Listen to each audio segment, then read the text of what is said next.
Sometimes it's fun to be a kid, but other times you want to show that you can be mature. Maturity can be a signpost of moving from childhood to adulthood. Think about the things you can do now that you were unable to do when you were younger and consider the ways that you have developed or want to develop. You may need to show your parents they can trust you, or take on extra responsibilities at work or with projects. Maturity can include intellectual, emotional, and even spiritual aspects. Keep in mind that maturity is not a set of rules or expectations, but it is a perception. Even so, there are ways to show others that you are becoming more and more mature, both personally and within your relationships. 1. Developing personal maturity. 1. Live by your values. Maturity includes making decisions based on your values, ethics, and morals, instead of what feels good in the moment. While spur-of-the-moment decisions can be fun, weigh whether there are any long-term consequences. Allow your values to guide your life. Let your character master your desires. Reflect on people you admire and what values they embody. If it's an athlete, maybe you admire hard work, dedication, and pushing the body to the limits. If you admire a spiritual leader, you may admire the commitment to honesty and compassion. Reflecting on the positive traits of others can help you discover your values. Whatever you choose, commit to it. Show people that you are willing to live out your values, even if it presents minor inconveniences to you. 2. Honor your feelings. Maturity includes emotional development. Unfortunately, people, and especially teens, get feedback that tells them to ignore feelings or to devalue them. Some examples include holding back tears, apologizing for crying, or saying, "I'm fine," when you are hurting inside. It's healthy to express your feelings and to really feel them.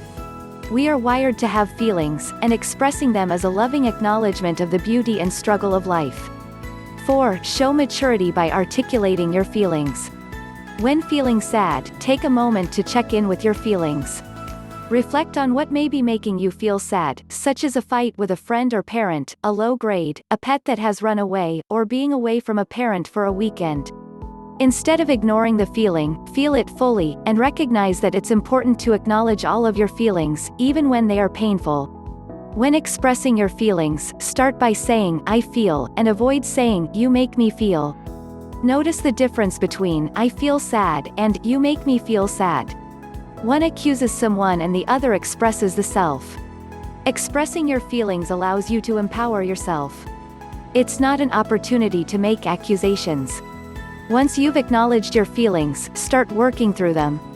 For example, you can tell yourself, "It's not fun to feel sad, but I know that feelings don't last. I'll feel better soon and I'll find a way to work out what I'm feeling." You can also remind yourself that feelings aren't facts. For example, just because you feel stupid one day does not mean that you are. Be generous with yourself as you work through your feelings. 3. Be teachable. It might be fun to feel like you have all the answers and you don't need anyone's input, but maturity includes being open to the knowledge and wisdom of others. It's okay to admit you don't know everything, nobody does. People around you have wisdom that you may not, so seek out the wisdom of others before making big decisions. This shows that you are willing to learn from others.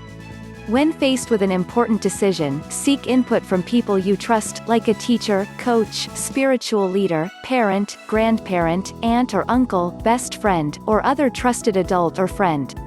Remember that no one can make decisions for you. While others can be helpful, or not, your decisions are ultimately yours to make and nobody else's. 4. Maintain a non-judgmental attitude. We all love that friend that is always supportive, never gossips, and we feel like we can tell anything to, even if it's embarrassing. Being non-judgmental means having an attitude of acceptance, understanding, and acting authentically. Accept the people in your life as they are, including yourself. Don't demand changes. Don't put yourself on morally higher ground, but show others that you can learn to accept everyone in your life through understanding. Nobody is higher or lower than you are. Learn to withhold your judgments and approach people through compassion. Judgments are ways to create distance between yourself and someone else. Use empathy and walk a mile in her shoes, and discover that regardless of how flawless someone's life appears, she has problems that cause her pain, too. Gossip is one way to spread judgment about someone. Be careful what you say when you talk about people. If someone starts to gossip, you can say, "That sounds like gossip, and I'd rather not hurt anyone's feelings. I'd rather talk about cats." 5. Keep your commitments. When you were younger, your schedule was made for you. You went to school or sports or dance. Now, you may have more ability to make your own schedule. When you say you will do something, do it. Even if it isn't your idea of fun, show people that they can count on you and that you are reliable. When you tell someone, yes, honor your commitment. Show people that you can be trusted. 1. Treat people with respect. Treat those around you with respect, with both your actions and your words. Respect builds trust and support in a relationship, whether it be with your parents, siblings, friends, or romantic partner. A good way to learn respect is to first treat yourself with respect. Don't feel pressured to do anything just because everyone else is doing it, but respect your mind, body, and spirituality enough to listen if one of them is telling you not to participate. Learn what it feels like to respect yourself, and make sure you treat others with the same respect. Say please and thank you often. Even if you're in an argument, refrain from name-calling. You can disagree with someone while still being respectful. Think before you speak and hold off from saying anything that can be hurtful. Say, "I appreciate and respect your opinion, even though it differs from mine." Treating other people respectfully shows maturity in how you interact. 2. Act calmly in conflict. It may be easy to retaliate when in an argument and unleash your anger, but keep your cool. Keeping calm in stressful situations has positive long-term health benefits, such as less inflammation in the body. 10. Being calm and thinking about something positive can help when stressful events occur. By not raging but choosing to keep calm, you show others that you are able to handle your emotions in a mature way. When you feel anger coming on, take a couple of deep breaths, and connect with your body. Feel where the anger comes from and listen to what it is telling you. Allow your rational mind to determine how you want to handle the situation. If you struggle to respond calmly, ask for a timeout. Say, "This is important and we need to talk about it, but I am so angry and I need to cool down. Can we talk about this after I've had some time to think?" 3. Avoid being defensive. When things get heated, resist the urge to defend your views. Don't be a brick wall, but be intentional to listen to other people's opinions, even if you fiercely disagree with them. There are no two people on the planet that will agree on everything. Be respectful and listen, just as much as you want the other person to listen to you.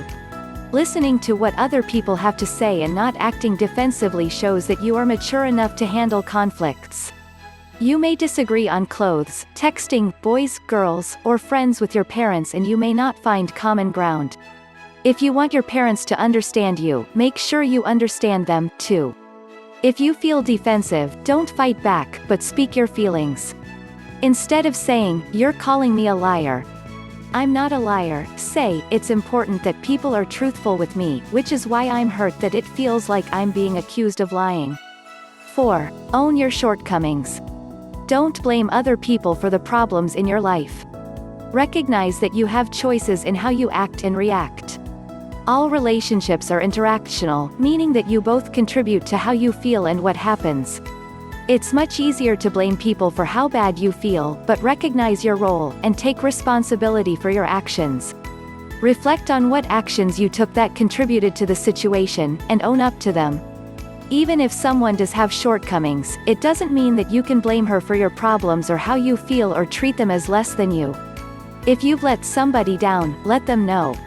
Instead of blaming external things, say, "I'm sorry I didn't show up on time. That was my fault and I didn't allow enough time. Plan for how you'll do things differently in the future. Next time, I'll leave 10 minutes earlier so I can get there on time." By owning your own mistakes, you show others that you are humble and can admit fault, a very mature action. 5. Make requests. When you want something, don't be demanding. Imagine how you would react if someone was always demanding things of you. You probably would not like it. Instead, make requests. Make your case and then explain your request. It's the toddler in the shopping cart that yells at her mommy to buy the chips. You're better than that. If you want a dog, don't whine until you get one. Ask your parents for a dog, and show that you will take responsibility for it by walking, feeding, and taking care of it. Show your maturity by making a request and following through with actions. Instead of saying, "I deserve it," or "Why aren't you giving me what I want?" say, "I would like to tell you that I really want something, and I would like you to hear me."